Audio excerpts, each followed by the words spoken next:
अस्सलाम वालेकुम क्लास, कैसे हो सब? कैसे हो प्रियंका?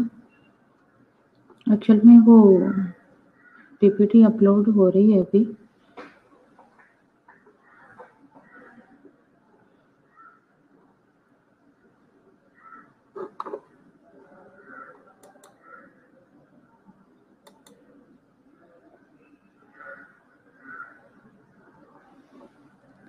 और आप सब लोग कैसे हो? स्टडी कैसी जा रही है?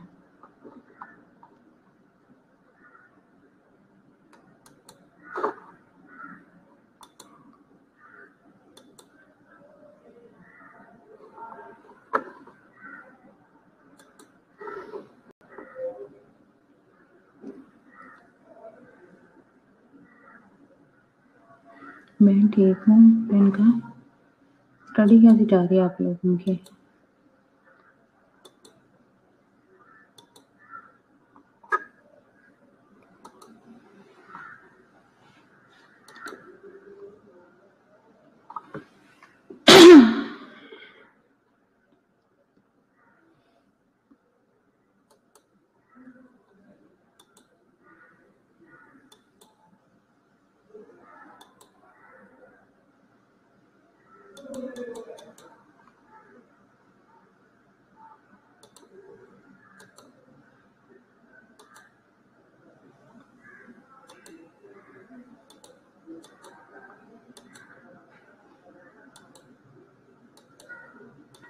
आप लोगों ने जो हम पीछे हम पढ़ चुके हैं साथ के साथ उसको डेली बेसिस पे रिव्यू कर रहे हो ना?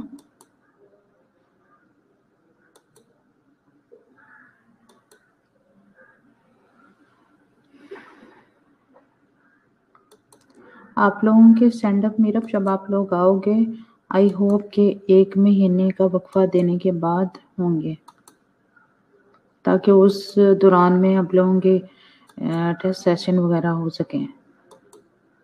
ज़्यादा अच्छी बात नहीं है कि पहले अगर आप लोगों के को टेस्ट सेशन हो जाएँ और उसके बाद फिर आप लोगों के स्टैंड अप हों।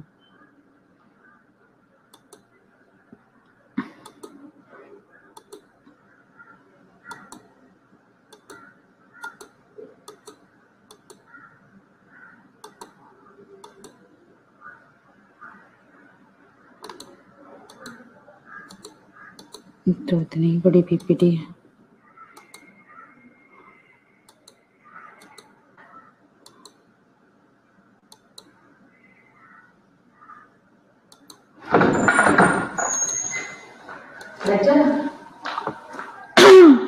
तो हमें एंट्री नहीं आई।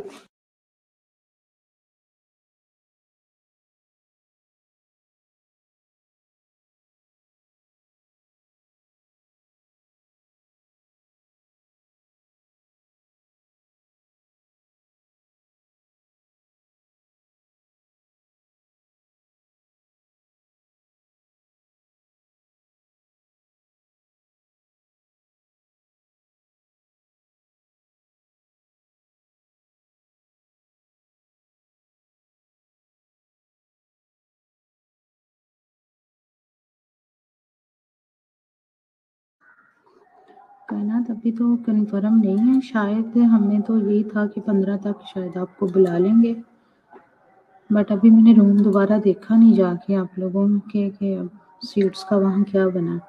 उनके पास अभी सीट्स का इश्यू है कि सीट्स उसमें वो लगा रहे थे लोग ना,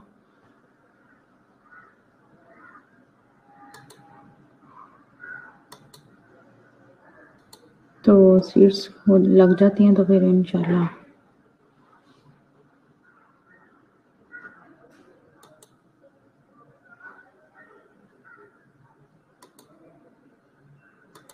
कल हम लोगों ने पढ़ा था एट्रोवेंट्रिकुलर सेप्टल डिफेक्ट। आज हमने पढ़ना था करेक्शन ऑफ द एओर्टा।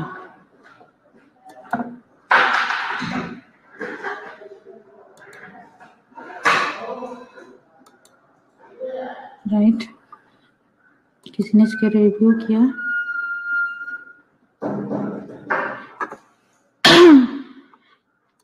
कल हमने थोड़ा सा इसको डिस्कस किया था, तो वो हम स्टार्ट करते हैं दोबारा से यहीं से। ठीक है, protection of the aorta.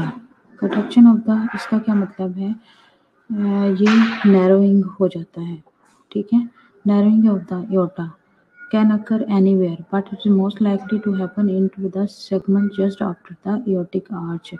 This narrowing restricts the amount of blood to the lower part of the body, occur in about 8 to 11% of children with congenital heart defect. Okay. तो ये मैंने कल आप लोगों को बताया था कि ये जो ओटा की प्रोटेक्शन है ये किसी भी जगह से हो सकती है। पूरा ओटा है ना, असेंडिंग डिसेंडिंग से, असेंडिंग डिसेंडिंग लोअर पार्ट को जो ब्लड सप्लाई करता है, असेंडिंग अपर पार्ट को करता है। सो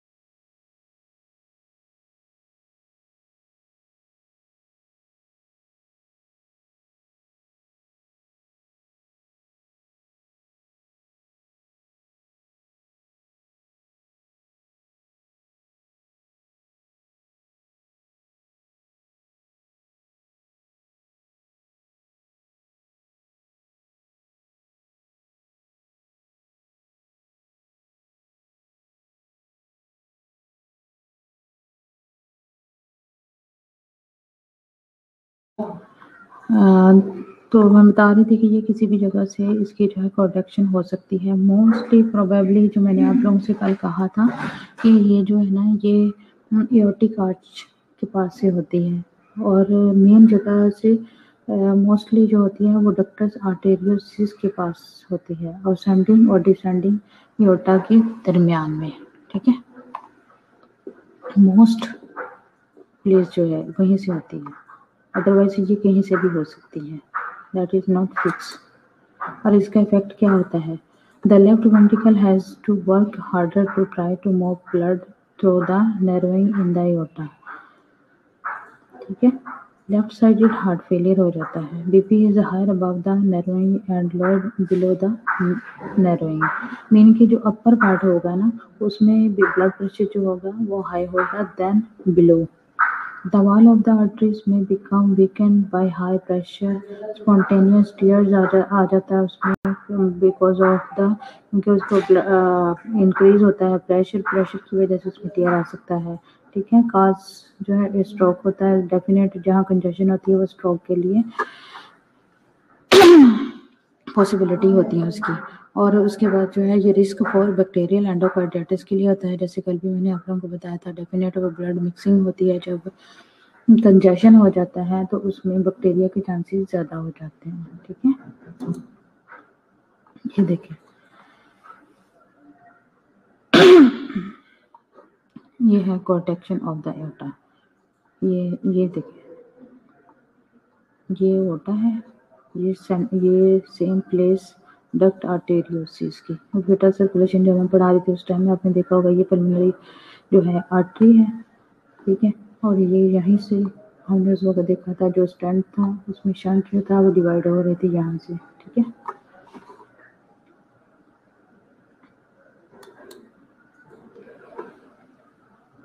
इस पिक में आप देख सकते हैं, ये देखें हाई ब्लड प्रेशर यहाँ पे मार्क किया है, high blood pressure before point, this is the point, high blood pressure is here, ठीक है।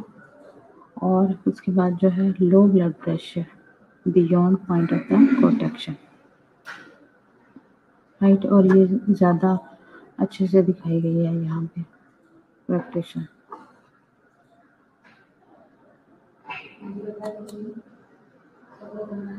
उसके बाद इसमें हम जो देखते हैं साइन सिम्टम देखते हैं सिम्टोमेटिक इन्फेंट्स में।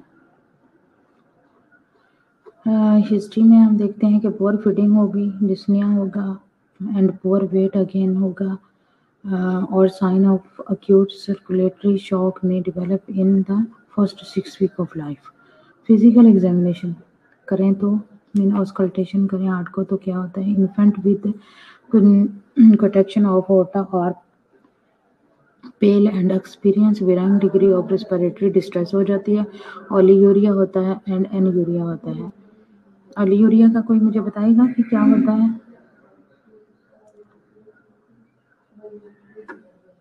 निम्रा कायनात रिमचा, ओलिगोरिया क्या होता है? पढ़ा आप लोगों ने? AHN2 में, शायद AHN1 में। आवाज आ रही है आप लोगों को मेरी?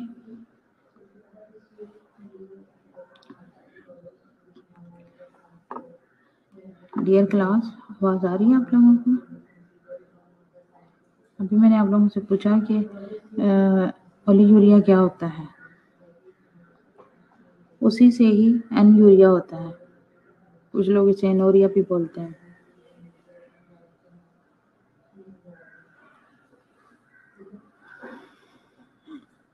जी रिफत, मैंने पूछा आप लोगों से। अयोज फातिमा भी आ ही गई।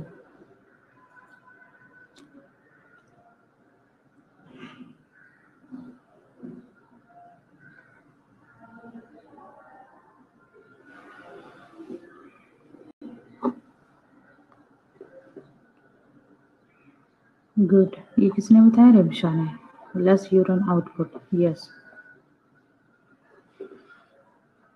और इसी से ही जब यूरिन जो है बहुत कम मिकदार में बनता है तो एनयूरिया भी इसी को लीड करता है। वो बनते बनते एक स्टेज ऐसी आती है कि उसमें यूरिन बनता ही नहीं। ठीक है,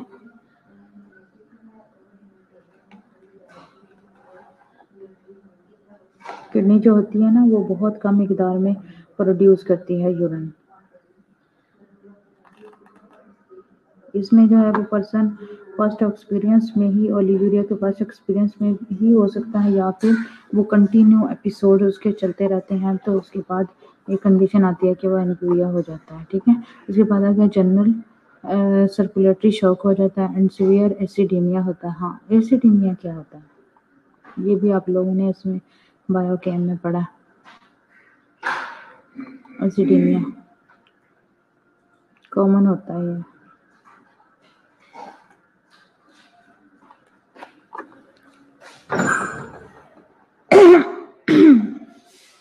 इस तरह की चीज़ें देखिए, मैं आप लोगों से इस वजह से रिपीट करवाते हैं कि जो आप लोगों ने पढ़ा हुआ है उसको रिकॉल करो।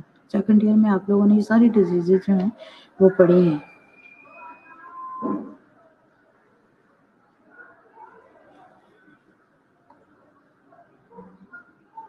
मैं तो यहाँ पे पढ़ा के चले ही जाऊंगी आप लोगों को भी पता होना चाहिए। Acidaemia are common.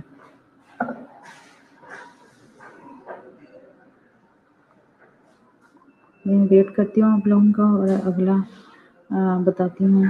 Peripheral pulses में भी वीक और thready as result. Peripheral pulses जो होती हैं ना, वो away from the heart, mean के वो हार्ट से रिलेटेड ही होती हैं सारी, लेकिन वो थोड़ा फासले पे में, लाइक जैसे सब क्लेविकल होगी, कैरोटिड आर्टरी होगी, दूसरे फेमरल होगी, ये अवे फ्रॉम द हार्ट। ठीक है, एसिडीमिया का अभी तक किसी ने नहीं बताया इसका। एसिडीमिया जो है उसमें जो है ना, इसको ऐसे हम डिफाइन कर सकते हैं कि इसमें इंक्रीज हो जाती है हाइड्रोजन आयन। ठीक है, जिसके रिजल्ट में जो है उसकी पीएच जो है वो डिक्रीज हो जाती है। ठीक है, एसिडीमिया में।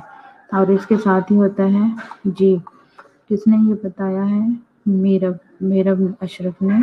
H+ जो है हाइड्रोजन आयन की कंसंट्रेशन ब्लड में ज़्यादा हो जाती है। गुड, अभी मैं भी यही बता रही थी कि इसमें ब्लड की जो कंसंट्रेशन है वो ज़्यादा हो जाती है, जिसकी वजह से इसकी पीएच जो है वो कम हो जाती है। ठीक है, इसी तरीके से अगर हम एसिडीमिया के साथ अल्कलीमिया का, जहाँ एसिडीमिया का जिक्र आता है वहीं अल्कलीमिया का जिक्र भी आता है।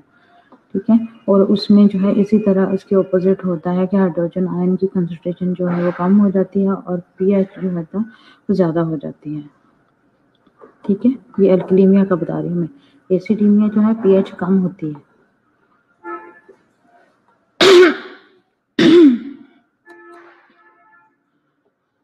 Blood pressure differentiate may become apparent only after improvement of cardiac function with administration of rapidly acting inotropic agent। Inotropic agent का आप लोगों को पता है ना, जो इनोट्रोप, किसी ने आईसीयू किया हो, मेडिकल आईसीयू, सर्जिकल आईसीयू किया है, इनोट्रोप हम स्टार्ट करते हैं हार्ट की एक्टिविटी को बेटर करने के लिए। उसमें जो है वो डोपामीन, डोबोट्रेक्स, डिबोटामीन आता है। ठीक है, The S2 is single and loud S3 gallop is usually present होता है। इसमें जो S3 gallop जो होता है ना, ये S3 gallop को ventricle S3 gallop भी बोलते हैं, ठीक है। और ये जहाँ S2 फील होता है वहीं पे S3 नॉर्मल फील होता है इन चिल्ड्रन में। और ऑल्सो फीमेल जो प्रेग्नेंट होती हैं उनमें भी S3 नॉर्मल ही होता है, बट अगर S4 देखा जाए तो वो उनमें अबनॉर्मल होता है।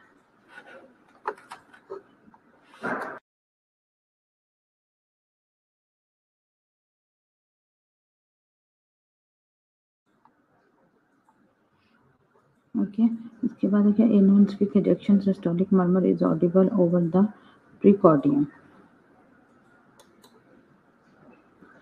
इसमें एक्सरे देखते हैं। एक्सरे में क्या होता है, एक्सरे जो है उसमें cardiomegaly and pulmonary oedema होगा, पल्मोनरी वेनस कंजेशन होगी आर यूजुअली प्रेजेंट।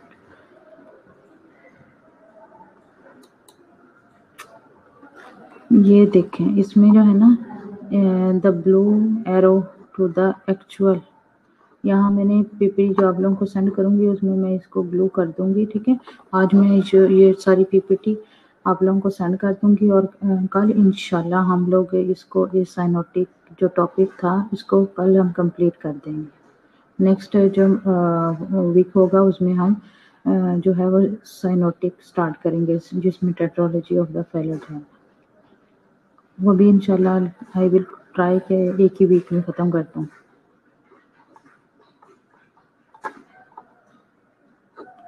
इसमें दिखाया गया है, ये देखें the blue arrow to the actual coarctation, यहाँ से देखें अंदर की तरफ।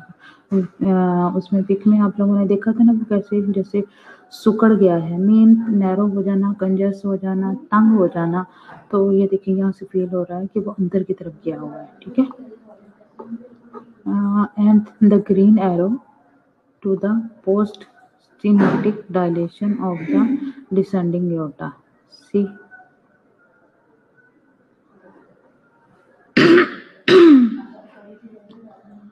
ये देखिए, ठीक है।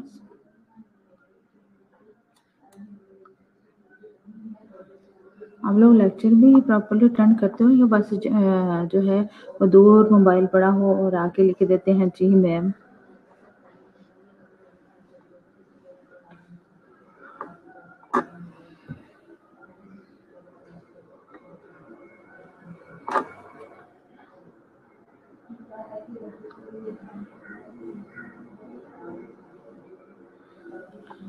अच्छा, उसके बाद देखते हैं इकोकार्डियोग्राफी। इकोकार्डियोग्राफी में क्या कहते हैं, two dimensional echo and color flow Doppler study usually show the site of the extent of the correction। ये टू डायमेंशनल स्टडी जो है ना, ये एक्चुअल में नॉन इन्वेसिव इन्वेस्टिगेशन होती है जो हम हार्ट के लिए करवाते हैं, जिसके अंदर हम वो उसका जो नैरोइंग शेप है वो हम इजीली इसमें देख सकते हैं। इन द सुप्रास्टर्नल नोच व्यू, सुप्रास्टर्नल नोच का तो पता ही होगा आप लोगों को।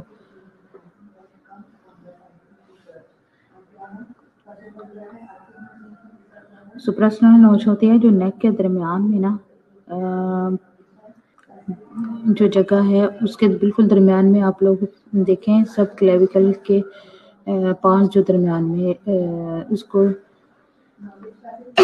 सॉरी इस जगह को सुप्रास्टर्नल नोच बोलते हैं,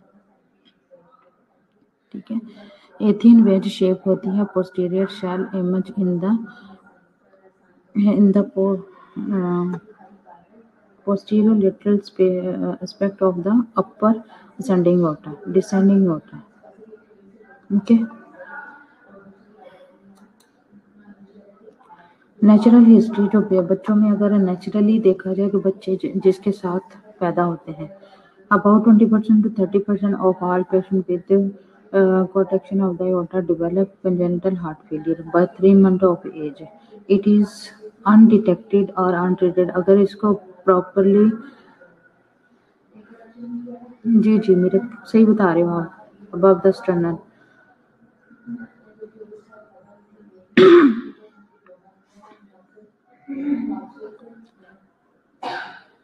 इसमें जो है about it is undetectable and untreated early death हो सकती है। अगर मीन के उसको प्रॉपरली उसी टाइम में अगर हम 3 मंथ एज तक भी अगर इसको प्रॉपरली ना कर डिटेक्ट करवाएं, अनट्रीटेड ही रहे, तो इससे बच्चे की डेथ पॉसिबल है। ठीक है, और ये सिम्टोमेटिक इन्फेंट्स में होती है, क्योंकि उसमें जो है ना सिम्टोमेटिक का पता चल जाता है। सिम्टोमेटिक और एसिम्टोमेटिक का पता है ना आप लोगों को?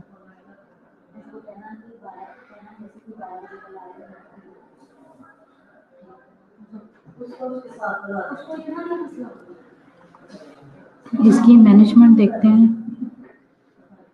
मेडिकल मैनेजमेंट इन सिम्टोमेटिक न्यूनेट्स में, इसमें जो है PG1 infusion should be started to reopen the duct arteriosus and establish flow to the descending aorta and the kidney during the first week of life।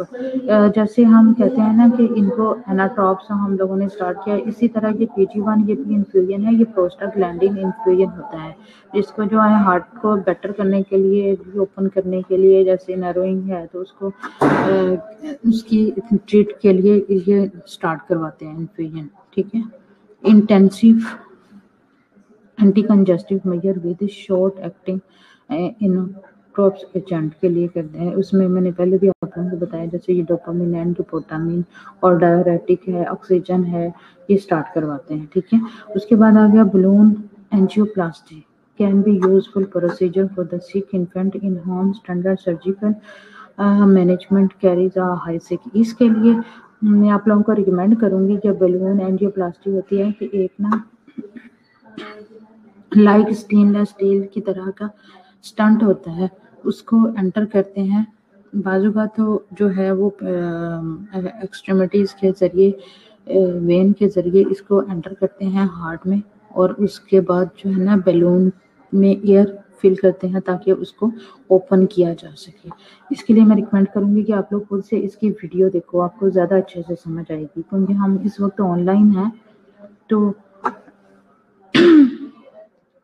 मैं आप लोगों को ये वो वीडियो इधर जो है दिखा भी सकती हूँ, लेकिन नेक्स्ट लेक्चर में चलो आप लोगों को ये एंजियोप्लास्टी की वीडियो में ऐड करके ना आप लोगों को इसमें दिखाऊंगी कल। ठीक है,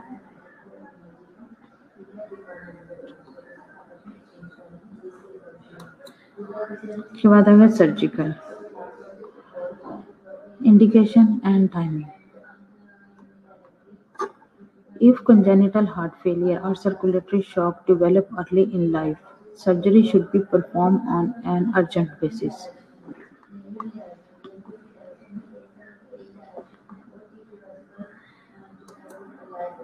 ये देखें प्रोटेक्शन, आप लोगों को बता देना कि किसी भी जगह से इसकी प्रोटेक्शन हो सकती है। देखें कहीं पे ये ज़्यादा ही इंजर हुआ है, यहाँ पे तो बिल्कुल ही उसकी जो हालत ही बिल्कुल ख़राब हुई हुई है कि इसको अगर वो रिपेयर भी करने लगे यहाँ पे, आई डोंट थिंक कि इसको जो है वो बलून एंजियोप्लास्टी के थ्रू ठीक किया जा सकता है। ये नहीं हो सकता, इसकी जो है वो ओपन हार्ट सर्जरी ही होगी।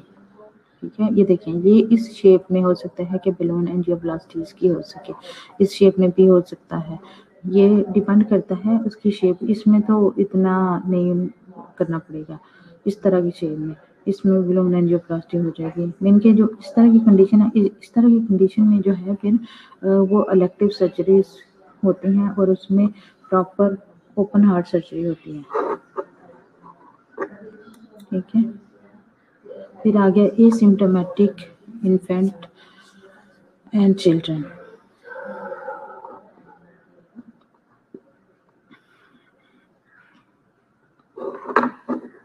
की मैनेजमेंट देखते हैं, medical management.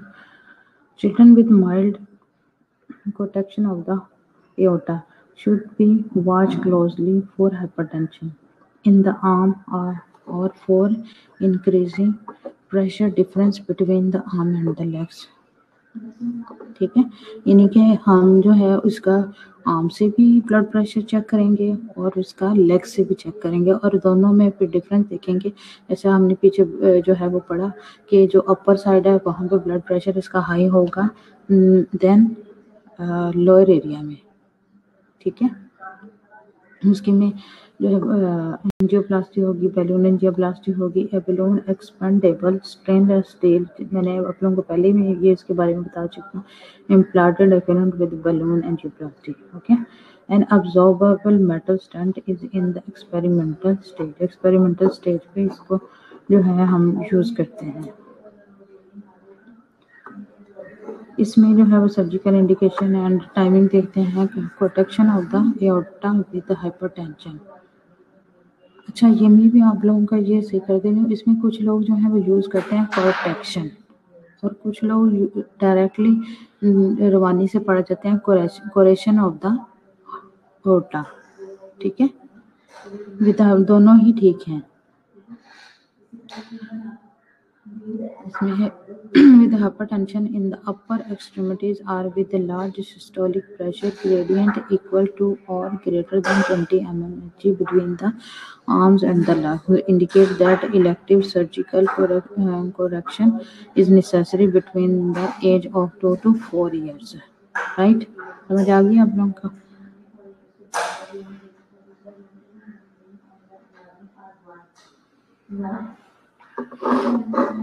Good मीरव,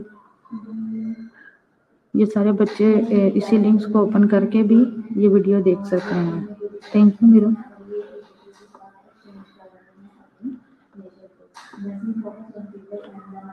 Reduction of aorta diameter by 50%, level of protection of the aorta is also indication। अगर 50% तक हो तो उसमें भी इंडिकेशन होती है सर्जरी, जैसे वो हमने पीछे पिक्स में देखी हैं, ठीक है जी जी, यही है कॉर्नरी एंजियोप्लास्टी सर्जरी।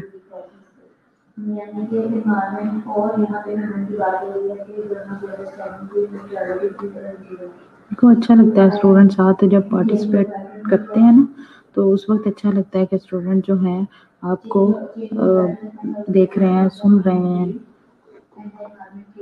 और जो आज इन चीज़ों को सुन रहे हैं उनको ऑनलाइन नहीं भी कुछ समझ आ रही, एटलीस्ट कुछ ना कुछ तो समझ आ ही रही होगी ना। तो I think, believe me, God will help you peoples.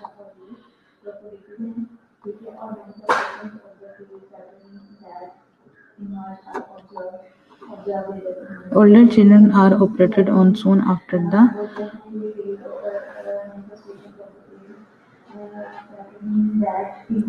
diagnosis made।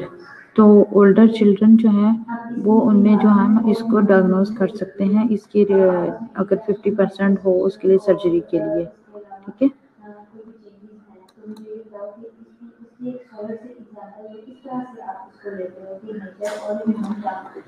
In asymptomatic children, surgery is performed by age 4 to 5। Late surgery में इंक्रीज द रिस्क, जैसे वो पीछे हमने देखा कि 50% हो तो उसको early age soon as possible हो तो उसकी सर्जरी करवा लेनी चाहिए, अदरवाइज अगर हम डिले कर दे रहे तो इससे रिस्क जो है वो बढ़ सकता है, ठीक है। In severe hypertension, congenital heart failure और cardiomegaly is present surgery is performed at an earlier age. ये सर्जिकल जो है ना ट्रीटमेंट जो मैंने आप लोगों के लिए ऐड की है, इसको भी आप लोगों ने पढ़ ज़रूर लेना है, ठीक है। वैसे इसमें मैंने देखा नहीं है कि पेपर में सर्जिकल ट्रीटमेंट आई हो, और मोस्टली मेडिकल और नर्सिंग ट्रीटमेंट ही आती है, बट आप लोगों ने इसको भी पढ़ना है। अच्छा, अब आगे हमारा टॉपिक आ गया एओर्टिक स्टेनोसिस। कल मैंने आप लोगों को बताया था कॉन्ट्रैक्शन एंड स्टेनोसिस में कोई इतना फ़र्क नहीं है, दोनों में ही नैरोइंग होती है, बट फ़र्क सिर्फ इतना है, ये एओर्टिक स्टेनोसिस जो है ना ये एओर्टिक वॉल में होती है, ठीक है, और वो ओटा में थी। इसका मैं एक दफ़ा स्टार्ट करती हूँ, फिर आप लोगों को अच्छे से इसको ब्रीफ करती है। Narrowing or structure of the aorta wall, resistance to blood flow in the left ventricle, decrease cardiac output, left ventricle hypertrophy and pulmonary vascular congestion, ठीक है। अब आप लोगों को मैं बताती हूँ, चलो पिक से आप लोगों को पता चले। हाँ, इसमें पिक मैं ऐड कर दूंगी आप लोगों को। ये जो है ना स्टेनोसिस,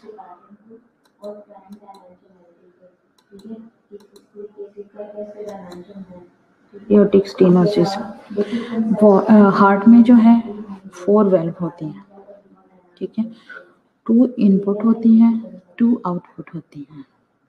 अब जो इनपुट होती हैं वो कौन सी होती हैं? इनपुट मीन जिन्होंने हार्ट के अंदर काम करना है, उनको कहते हैं, एक तो है ट्राइकिस्पिड वाल्व, ठीक है, ये किधर होती है? ये राइट एट्रियम, राइट वेंट्रिकल की तरफ होती है, ठीक है। उसके बाद है बाइकिस्पिड वाल्व, जिसको मिट्रल वाल्व भी बोलते हैं, ठीक है। बाइकिस्पिड वाल्व का मतलब होता है कि उसमें 2 कस्प हैं, शायद ये उससे पहले आप लोगों ने ये लफ्ज़ ना सुना हो। 2 कस्प होते हैं इसके अंदर, ठीक है, और ट्राइकस्पिड वाल्व में 3 कस्प होते हैं, ठीक है। तो ये इनपुट है, ये हार्ट के अंदर, ये इनपुट वाल्व बोलते हैं इनको, राइट। और जो आउटपुट है वो है एक तो पल्मोनरी वाल्व, ठीक है, और सेकंड वन है एओर्टिक वाल्व। अब जो स्टेनोसिस है ना यहाँ पे हो रही है, ये आउटपुट है, मीन के ये बाहर की तरफ लेकर जाती है। ये जो 2 हैं जो हार्ट के अंदर ही काम करती हैं, उनको हम इनपुट वाल्व बोलते हैं, और जो आउटपुट वाल्व हैं वो ये जो पल्मोनरी वाल्व है, मीन के ये राइट उससे जो है ब्लड को, डीऑक्सीजनेटेड ब्लड को लंग्स में लेकर जाती है, सर्कुलेटरी सिस्टम में, ठीक है। हार्ट से बाहर तो लेके गई ना, इसलिए इसको आउटपुट वाल्व बोलते हैं। और जो एओर्टिक वाल्व है वो लेफ्ट साइड से उसने ऑक्सीजनेटेड ब्लड को एओर्टा की तरफ लेकर जाना है, ठीक है, इसलिए इसको भी आउटपुट वाल्व बोलते हैं। इतने की समझ आ गई ना आप लोगों को? अब जो है, जब ये एओर्टिक वाल्व है, ये किसी भी जगह से इसमें नैरोइंग हो जाएगी तो डेफिनेटली इसमें कंजेशन हो जाएगी। जब इसमें कंजेशन होगी तो जब इसके जो पंप करेगा तो ब्लड जो है वो बैक फिर वेंट्रिकल में आ जाएगा, ठीक है। तो उसमें जो है इसमें इंक्रीज होगा प्रेशर। इसकी वजह से पीछे हमने पढ़ा कि इसमें जो है वो लेफ्ट कंजेनिटल हार्ट फेलियर हो जाता है, ठीक है। समझ आई इसकी? अब हम देखते हैं कि इसमें जो है वल्वर स्टेनोसिस में 3 वाल्व हैं। इसमें है वल्वर स्टेनोसिस, सब वल्वर स्टेनोसिस, सुप्रा वल्वर स्टेनोसिस। अब इसकी मैं पिक्स निकाली हुई है, वो मैं इसके साथ ऐड करके आप लोगों को कल दोबारा आप लोगों को दिखा भी दूंगी, ठीक है। पीपीटी सेंड करती हूँ आज मैं आप लोगों को, उसमें पिक में आप लोगों को कल दोबारा से आप लोगों के साथ उसको जो है वो डिस्कस करूंगी, इनकी पिक्स को। यहाँ आप देख सकते हैं 3 मैंने वो डाली हैं, ये है वल्वर स्टेनोसिस और ये है सब वल्वर स्टेनोसिस, ठीक है, और यह है सुप्रा। सब में ये देखो 1 2 3, ठीक है। जब ये इसमें डिफेक्ट आएगा ना तो या तो एक ही रह जाएगा इसमें वाल्व, जैसे वो पीछे हमने पढ़ा हुआ है एट्रियोवेंट्रिकुलर में, देखा था ना आप लोगों ने पिक्स में। तो इसी तरह या तो एक रह जाएगा या फिर इसमें 2 रह जाएंगे, 3 कभी भी नहीं रहेंगे, ठीक है। ये 3 चैम्बर नजर आ रहे हैं इसके अंदर आप लोगों को 3।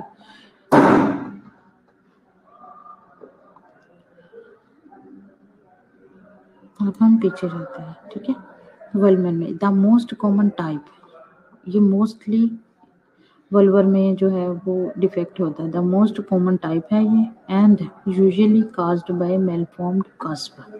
कस्प का मैंने आप लोगों को बताया ना, कस्प क्या है, यही है, ये इन्हीं को ही कस्प बोलते हैं, ये वेल्व में होते हैं, ठीक है। अब जब यहाँ से ये कस्प में होगा तो कंजेशन हो जाएगी, ब्लड प्रॉपर तरीके से नहीं जा सकेगा, ठीक है। उसके बाद आएगा सब वल्वर स्टेनोसिस, इसमें a structure caused by fibrous ring below the normal wall. ये भी मैंने अलहदा से पिक ऐड की हुई है। इसमें जो है ये जो कंजेशन है ना, जो नैरोइंग है, ये जहाँ से वेल्व स्टार्ट होती है ना, जहाँ से वो ब्लड को उठाती है, जहाँ से वो रिंग एरिया लाइक गोल होता है एरिया स्टार्टिंग का, वहीं पे ही कंजेशन हो जाती है। ठीक है। और जो सुप्रावल्वर है ये एट बर्थ प्रेजेंट होती है, मीन के जब बच्चा माँ के पेट के अंदर होता है, यूट्रस में होता है, ये उस वक्त ही किसी भी अबनॉर्मेलिटी की वजह से ये सुप्रावल्वर स्टेनोसिस जो है उसी वक्त ही साथ ही पैदा होते बच्चे के साथ ही होती है। इनकी समझ आ गई ना आप लोगों को?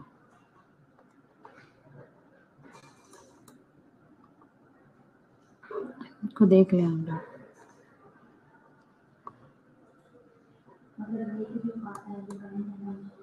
अब इसकी पैथो देखते हैं। और ये तो मैं ऑलरेडी आप लोगों को बता भी चुकी हूँ। ठीक है। Structure in the aorta outflow tract, resistance to ejection of blood from left ventricle, extra workload of the left ventricle, hypertrophy हो जाती है डेफिनेट। वो हम लोगों ने वो जो पीछे पिक थी उसमें भी देख चुके हैं। Left ventricle failure, left atrial pressure increase pressure in the pulmonary vein, pulmonary oedema हो जाता है।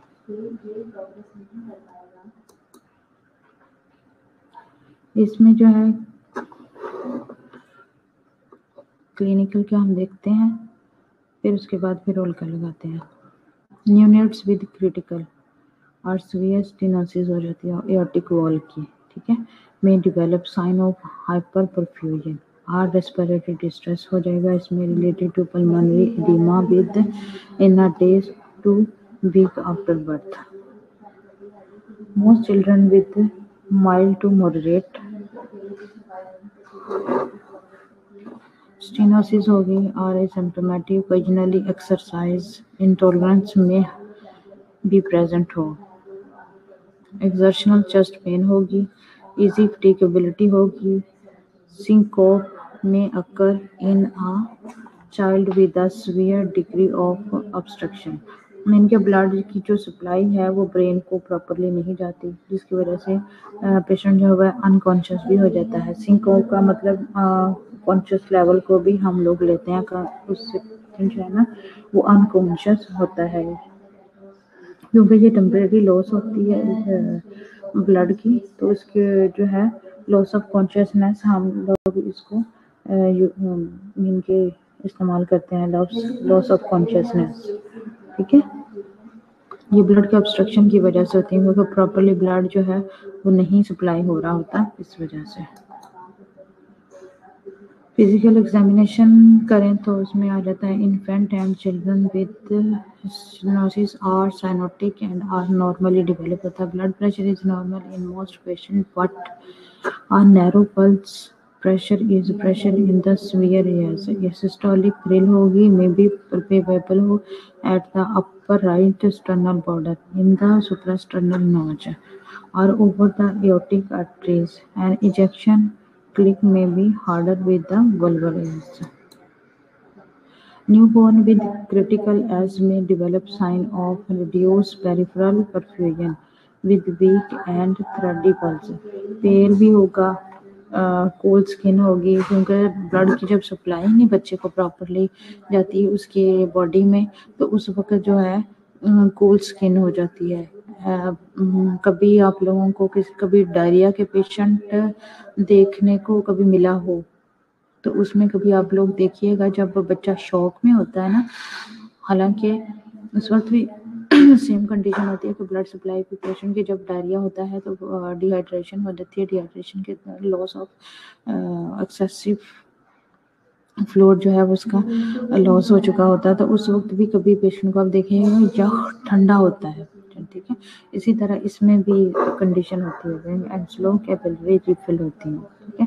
अभी हम जो है पहले रोल कॉल देखते हैं, फिर टाइम हुआ तो फिर आगे हम अगली स्लाइड को टच करेंगे, नहीं तो फिर हम यहीं से कल स्टार्ट करेंगे। ठीक है। और कल इंशाल्लाह पल्मोनरी स्टेनोसिस है नेक्स्ट टॉपिक और उसके बाद फिनिश हो जाएगा।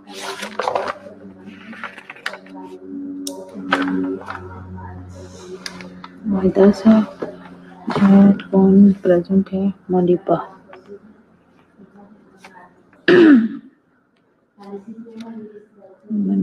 तारीख प्रेजेंट है।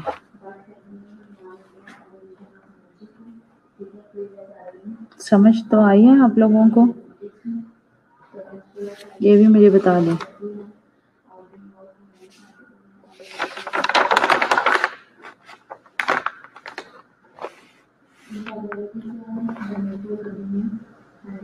सारा अली कल तो प्रेजेंट नहीं थी।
आतिका को आज कहाँ से याद आ गया?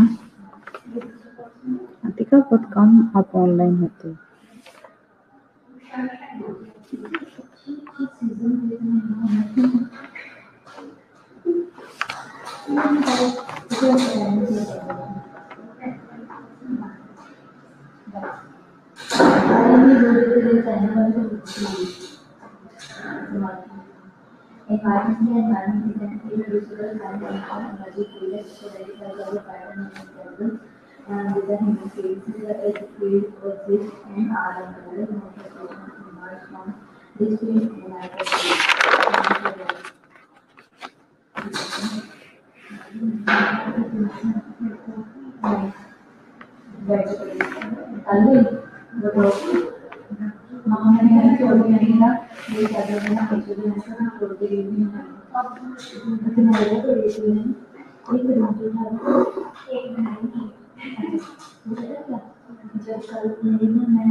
जी कायनात मैंने आपकी लगा दी है, ठीक है।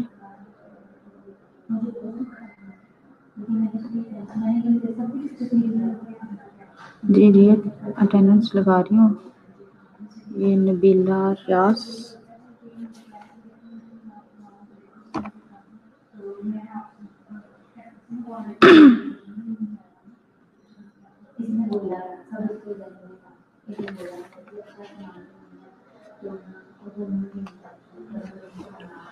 मुझे कोई उर्वा का पूरा नेम बताएगा?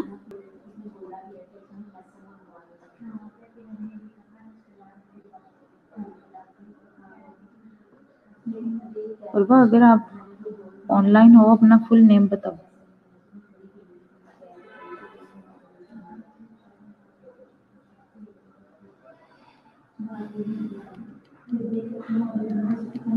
Urwa Shabir,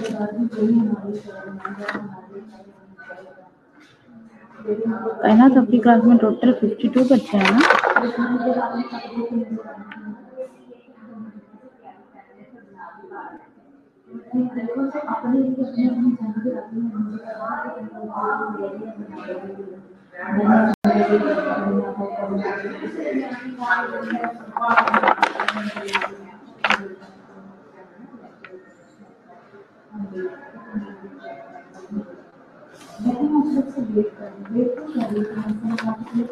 okay, thank you बच्चों। कल हम इंशाल्लाह जो है ना इलेक्ट्रोकार्डियोग्राफी को हम जो है वो टच कर लेते हैं। इसमें इलेक्ट्रोकार्डियोग्राफी में जो है in mild cases the ECG is normal, left ventricle hypertrophy with or without strain pattern may be present in severe cases. Okay, उसके बाद एक्सरे जो है एक्सरे स्टडी को हम देखें। The heart size is usually normal in children but are dilated ascending aorta आप prominent, ये हम पिक में भी देख चुके हुए हैं ऑलरेडी। पिछले उसमें एओर्टिक स्टेनोसिस वाले में भी इसमें है एओर्टिक नोब में भी seen occasionally in vulvar atrial stenosis resulting from post osmotic dilatation हो जाती है। Significant cardiomegaly does not develop unless the heart failure occur later. ठीक है, तो नेक्स्ट जो है, हाँ इंशाल्लाह आज मैं स्लाइड अब अभी थोड़ी देर तक मैं आप लोगों को भिजवा देती हूँ। ठीक है, अब यहाँ से जो है ना हिस्ट्री से हम लोग कल डिस्कस करेंगे यहीं पे जहाँ हमने छोड़ा। ठीक है, तो इंशाल्लाह कल मिलते हैं। ओके, अल्लाह हाफिज़।